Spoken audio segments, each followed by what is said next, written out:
Então é um prazer estar participando aqui com vocês, né? Dar boas-vindas aí para todos os participantes que estão aí prestigiando o evento, um grande evento aí, 12º Isomor. É um prazer estar aí com vocês, agradecer aí a VEGOL pelo convite. E eu vou trazer aqui um pouquinho dos fatores que afetam a vida útil de transformadores de potência. Então, eu vou começar aqui a apresentação.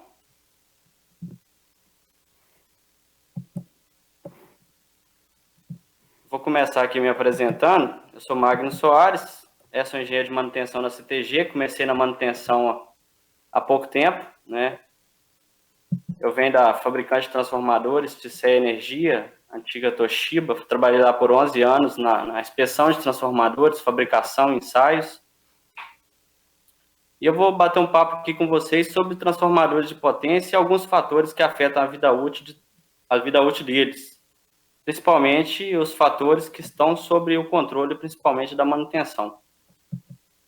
Um cronograma básico é a conceituação do transformador, né, e a vida útil, os principais fatores que influenciam a vida útil, o modelo térmico básico do transformador, o efeito da umidade, oxigênio e temperatura nos transformadores de potência.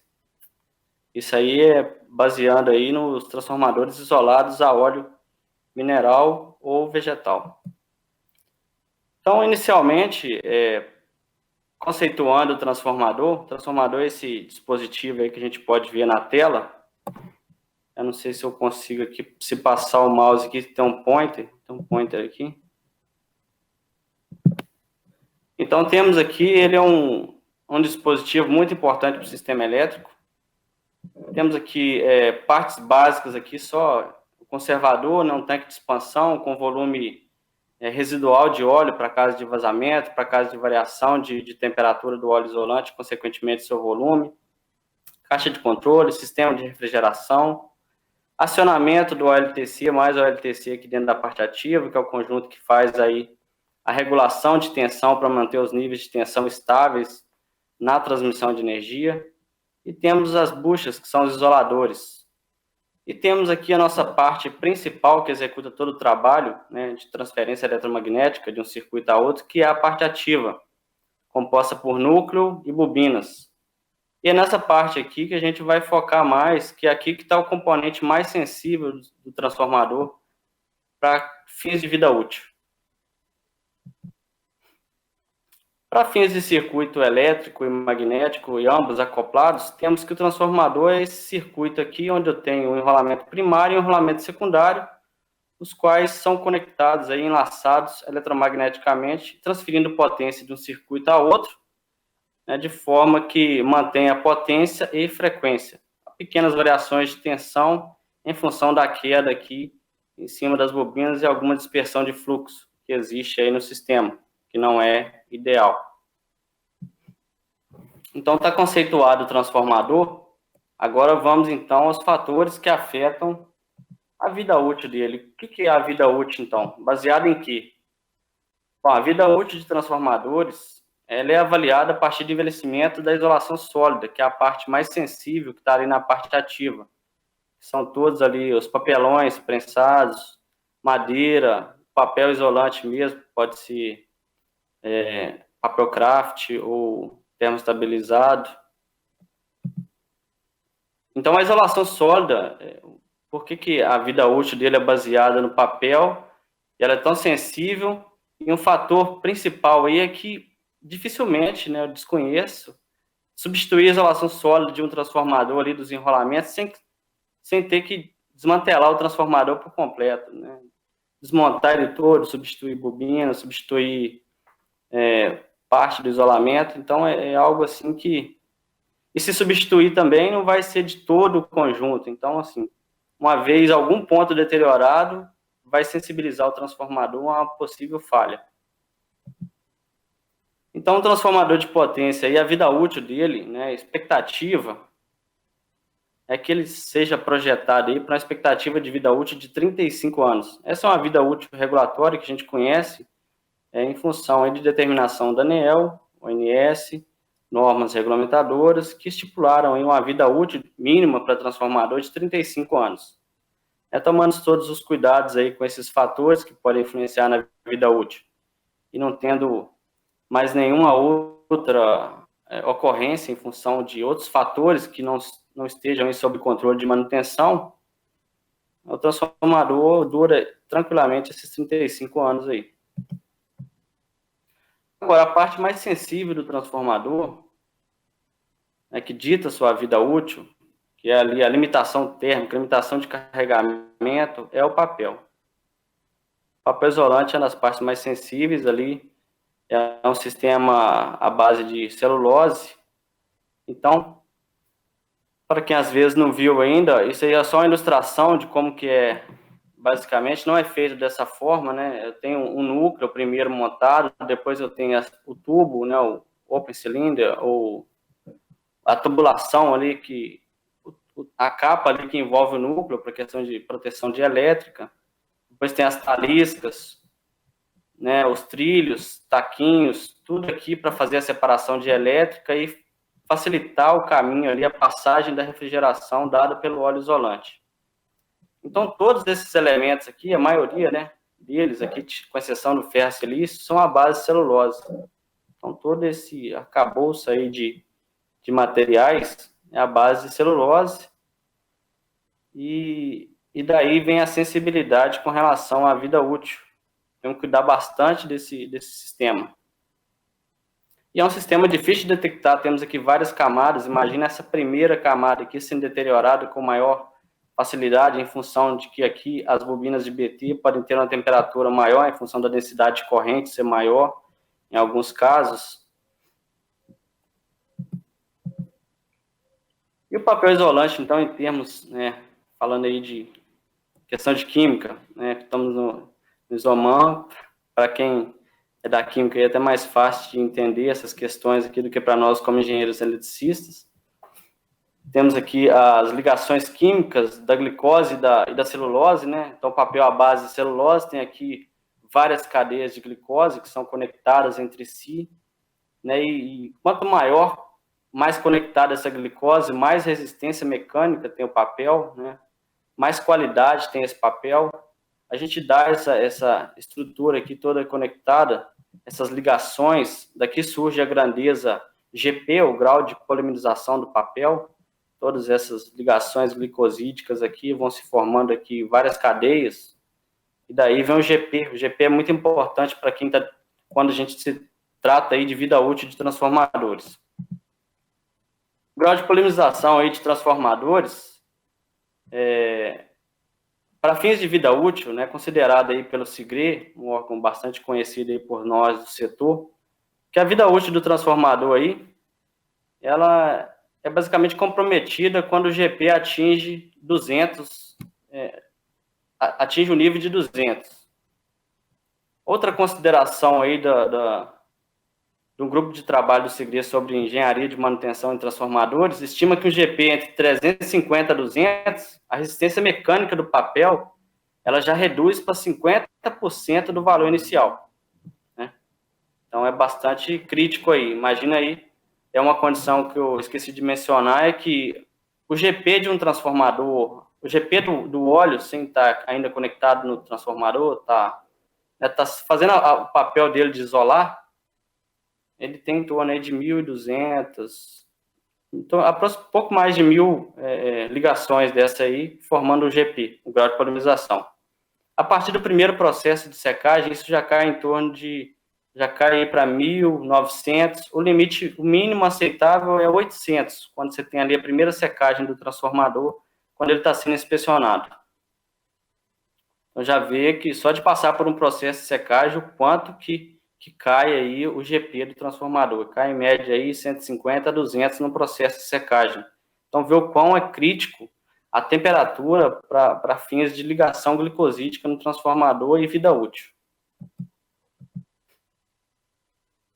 Agora, quais ensaios a gente pode ver aí o quão degradado está o papel isolante do transformador? Temos a detecção direta, temos o GP, né, baseado em amostra de papel, um método mais preciso, mas é invasivo, tem que abrir o transformador, tem que pegar as amostras de sacrifício, fazer todo o processo, o processamento para fazer a análise de GP. Muitas das vezes essas amostras podem ser não representativas, elas costumam ser alocadas em pontos, às vezes, que não inferem a real condição do isolamento dentro da bobina mesmo. E para fazer, às vezes, uma amostragem mais precisa, teria que fazer técnicas de microamostragem, seria um processo mais complicado, além de ter que parar o transformador. Para fins de manutenção, temos um método mais aproximado, que é o TIFAL, a cromatografia líquida, que é feita para detecção de compostos furânicos no transformador, e podem ser usadas fórmulas matemáticas para fazer correlação com o GP. Essas fórmulas ainda não são tão precisas, são ainda modelos. Se já tiver chegado aí com mais precisão, vocês informam para a gente aí. A gente está no seminário justamente para a gente discutir essas questões. E a vantagem do TIFAL é justamente que é um método não invasivo. Vou lá e tiro a amostra de óleo e faço aí a medição indireta do GP do transformador.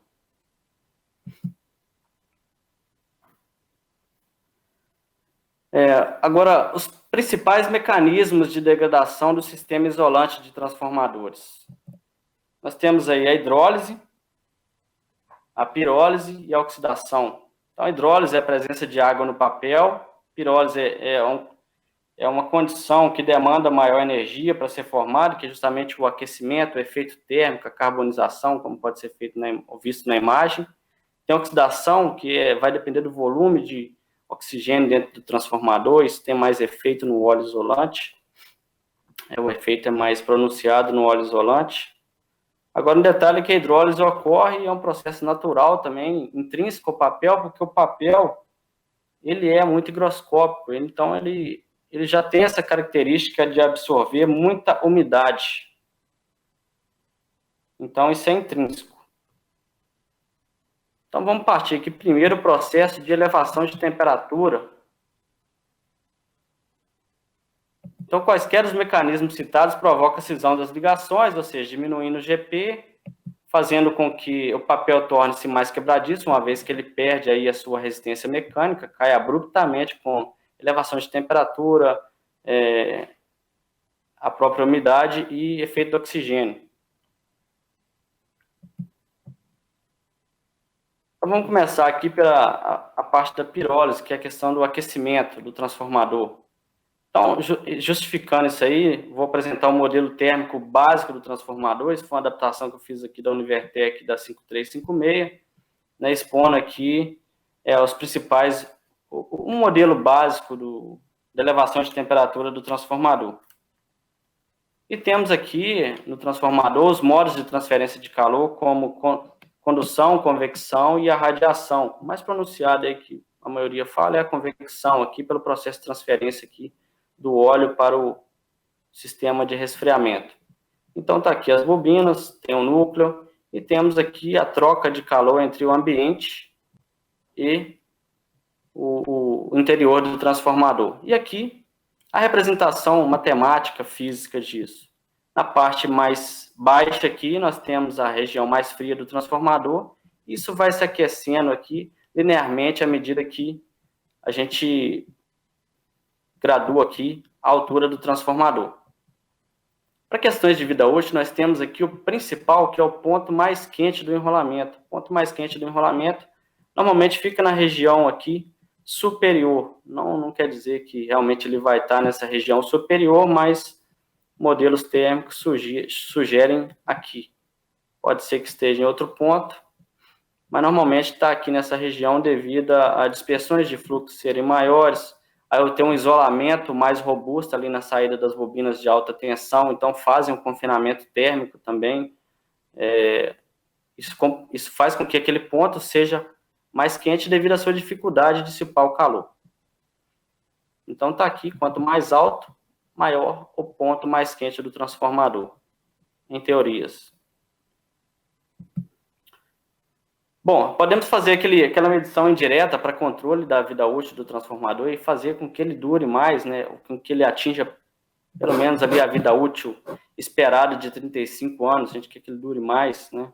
Mas pelo menos ali os 35 anos. Temos a medição indireta, né, definido o gradiente de temperatura. Eu posso fazer a medição aqui por imagem térmica, né, eu pego o sensor de óleo topo e pego aqui os gradientes de temperatura obtidos no ensaio de elevação e faço a correção através de um TC de imagem térmica somado com o valor do óleo topo. E com isso eu tenho um monitoramento fazendo com que a vida útil do transformador seja preservada. Posso fazer isso de forma direta através de um modelo térmico do transformador, dos enrolamentos e a instalação de fibra ótica. Esse modelo é um modelo que normalmente utilizamos como ainda experiência, a título de experiência, uma vez que a gente trabalha com disponibilidade, confiabilidade de medição, e por ter aqui regiões aqui que podem ter muita diferença de temperatura de um ponto para o outro, e por questões de confiabilidade na medição, a gente acaba adotando um sistema de medição indireta e, às vezes, adotando um sistema de medição direta para confrontar essas medidas e fazer ali, a título de experiência, o uso da medição direta, mas nunca deixando ela como mandatória para o transformador. Então, está aqui exposto a condição de elevação de temperatura, que é a mais crítica, como funciona o mecanismo, né, de elevação de temperatura do transformador, como é que a gente pode monitorar isso de forma direta ou indireta, dando preferência sempre para indireta, usando a direta como para fins de estudos, para não prejudicar aí a confiabilidade do sistema, o desligamento de forma inesperada ou inapropriada. Vamos agora ao fator de oxidação. Bom, a oxidação ela vai existir, né, dentro do transformador, apesar de que é um sistema hermético, mas ele pode sim ter contato com o ar e até não tem como zerar o ar ali dentro completo. Então, sempre que você faz ali uma amostragem de cromatografia, você já detecta um valor ali entre 3 a 5 mil ppm ali de oxigênio logo de início. A oxidação é acelerada quando a temperatura aumenta, né? E com o estado de oxidação avançado do óleo, nós temos ali a formação de borra, que é muito prejudicial, para fins de circulação de óleo dentro do transformador. A formação de óleo pode comprometer a rigidez elétrica, pode diminuir os espaçamentos ali entre os canais de óleo, dificultar a passagem desse óleo e dificultar principalmente a isolação e causar a falha súbita desse transformador.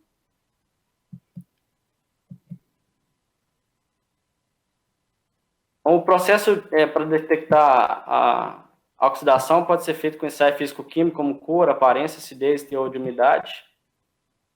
Vamos para a hidrólise agora, já caminhando para o final.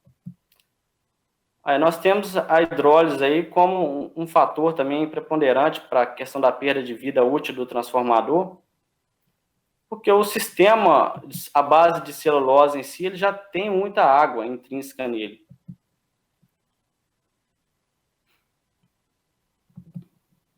Então, aí, para evitar aí que eu tenha entrada de umidade no transformador, eu preciso que esse sistema seja selado de forma adequada.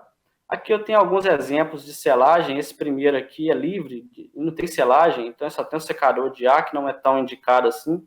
Então, esse sistema, perdendo ali a eficácia da sílica gel, pode entrar umidade aqui pelo sistema respiratório do transformador e causar ali a degradação de todo o sistema isolante por parte da umidade.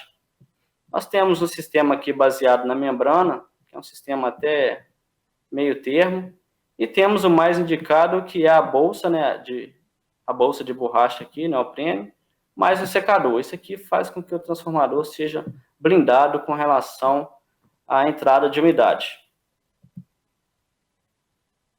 Curiosidades aqui, a umidade no óleo e no papel é intrínseca ao sistema, como já falei, e que 99% aproximado da umidade está no papel e 1% no óleo. E ocorre aqui, né, de acordo aqui com o estudo da Vaisala, é um processo de esterese, ou seja, quanto maior a temperatura, mais esse 99% diminui em relação ao óleo devido à troca, né, de umidade entre óleo e papel. Então, se eu for lá e fazer uma amostragem de óleo no transformador, a carga máxima, a umidade dele no óleo vai ser mais representativo do que eu fazer a amostragem com ele a baixa carga, porque quando está com baixa carga, essa umidade está retida no papel. Quando está com alta carga, essa umidade é expelida para o óleo e ela tem um delay para retornar para o sistema, para retornar para o papel. Então, há um processo de esterese. A preocupação é quando eu carrego esse transformador em excesso e a umidade no sistema está em excesso e pode ser com que ele não retorne totalmente para o papel e forma água livre, comprometendo a rigidez elétrica do sistema. Isso é um perigo. Alguns ensaios: teor de água, rigidez elétrica, contagem de partículas. E aqui, curiosidade com relação à temperatura e umidade versus expectativa de vida do transformador. Essa aqui é do grupo de trabalho do Sigrid, de 2013. A título de curiosidade, um transformador operando a 80 graus aqui, com a umidade aqui, não sei se dá para ver bem aí para vocês, com a umidade aqui de 3%, a expectativa de vida dele é de 6 anos. Agora, esse mesmo equipamento, né, com papel mais seco, é um sistema mais seco, com umidade de 1%, a expectativa dele já passa de 30 anos, já passa para 30 anos. Então, vê aqui o impacto da umidade no sistema isolante. Então, o que a gente consegue concluir? A gente consegue concluir que o mecanismo de degradação de celulose é muito complexo. Então, tem muito estudo, tem muito modelo, mas ainda a gente não tem uma precisão. São tudo estimativas que a gente faz para preservar o transformador o máximo que a gente puder, para fins aí de manutenção, a gente cuidar bem do equipamento. Mas, contudo, tem acordo que a umidade, temperatura e oxigênio são os principais responsáveis pela degradação do sistema. Isso aí é um fato. E esses 3 componentes, a vantagem é que eles estão sob o controle da manutenção. Ou seja, a temperatura, eu consigo ali com a operação manter a temperatura mais constante. Oxigênio, vou fazer as análises preditivas, preventivas, verificar se não tem vazamento. A umidade, da mesma forma, fazer a troca de sílica. Verificar se o meu sistema é selado ou não com bolsa de borracha. Se puder colocar, eu vou garantir ali a eficácia, contra o efeito desse fator que altera significativamente ali a vida útil do transformador. E com isso, eu finalizo aqui. Muito obrigado, é um prazer participar com vocês desse evento. Agora, nesse momento, estou aberto aí, estou à disposição para perguntas. Enquanto aí a gente vai para as perguntas, eu deixo aqui meus contatos. Quem quiser se conectar lá no meu LinkedIn, pode posicionar a câmera aí no QR Code, já vai direto lá para o meu perfil. Estou aberto às perguntas e à disposição aí para contatos. E aí tem uma pergunta aqui do Flávio Espressola. Dentro dos subprodutos de degradação que são insolúveis, existe a cera X. Você teria indicação de bibliografia sobre como a cera X é gerada? Não, no momento não. Eu posso pesquisar e enviar posteriormente, viu? A quem fez a pergunta, eu posso enviar posteriormente. A gente vai pedir pode pesquisar e se alguém aí da área souber, fiquem à vontade para responder a pergunta aí. Helena, Paulo, podem ficar à vontade. Não, eu vou fazer o seguinte, eu vou pedir para o Flávio mandar o e-mail para a gente, que está nos ouvindo. Sim. Aí, para que eu possa passar para você e a gente tentar responder esse questionamento dele, perfeito? Uhum. E Perfeito. A Helena, nossa diretora, ela fez uma pergunta também, e primeiro ela está dando parabéns pela apresentação. Gostaria de saber se o senhor tem... O senhor, estamos na mesma idade, né, Magno? Se você tem realizado medições em campo de umidade da parte ativa. Quais técnicas tem utilizado para essas medições? Olha, a gente tem um projeto aí em parceria com a empresa X, né? A gente está fazendo um sistema de monitoramento online de umidade do transformador. De um transformador que a gente fez aí tratamento dele recentemente. Então, a gente tem acompanhado aí o processo online, está no início ainda, né? A gente vai ver a eficácia, para até validar isso, às vezes até aplicar a técnica em outros equipamentos. Mas, a priori, temos, assim, estamos usando o sistema de monitoramento online e controle de umidade normalmente é feito com sistema preditivo mesmo de amostragem físico-química anualmente. É isso que a gente usa, tem usado. Legal. Ô Magno, deixa eu ver aqui se tem tempo ainda para mais uma pergunta. Tem tempo ainda, gente? Certo. Tem então. Então tem o Yadson Silva. Hum. Ele está dando parabéns para você também. Aí ele fala assim, Obrigado. algum estudo mostra, em média, qual seria o percentual de vida atingindo, entre parênteses, a maior, entre equipamentos nos quais se consigam manter sob controle as variantes umidade versus sistema líquido versus baixo teor de gases, entre parênteses, O2, versus equipamentos sem esse controle. Será que eu consegui explicar direito a pergunta para você ou não? Ou vou repetir? Bom, é o seguinte, o transformador ele é projetado, sim, para operar com a temperatura máxima dele, né? É recomendado que a umidade não extrapole ali os 2%, né? Quando você faz ali uma medição de URSS, não extrapolando ali os 2% de umidade no papel, acima de 2%, carregamento máximo, atingir temperaturas em sobrecarga aí da ordem de 140, 135 graus, já pode ter formação de bolha e ser um perigo. E não é nem questão de durar, o transformador durar muito, é questão de uma falha súbita mesmo. Então, tirando essa condição, o transformador ele é projetado para operar na condição de máxima temperatura. Legal. Magno, então, a princípio... tem que ser mantido, sim, esses parâmetros, tem que ser feito esse controle e é obrigação nossa, como manutenção, cuidar desses fatores. Certo? Legal, legal. A princípio não tem, caso venha mais algumas perguntas, a gente pode encaminhar para você, tá? Só um momentinho que estão me acenando aqui. Oi? Não. Acabou. Para mim veio pouco. Mas não veio. Só um momento, senhores. Só um momento. Não veio para mim. Só um momentinho, pessoas. Então vamos lá. Tem mais, hein? Você tá bombando, mano. Parabéns, né? Existe algum tratamento? Quem tá mandando aqui é o Wellington Bezerra. Como eu falo, vou repetir, ele deu parabéns novamente. Existe algum tratamento de banco de dados para os resultados de ensaios realizados nos seus transformadores? Essa é uma pergunta dele. Quer que eu repita? Não, a gente tem sim, ó. A gente tem o controle, sim, de todos os ensaios que são realizados, né, ensaios preditivos, preventivos.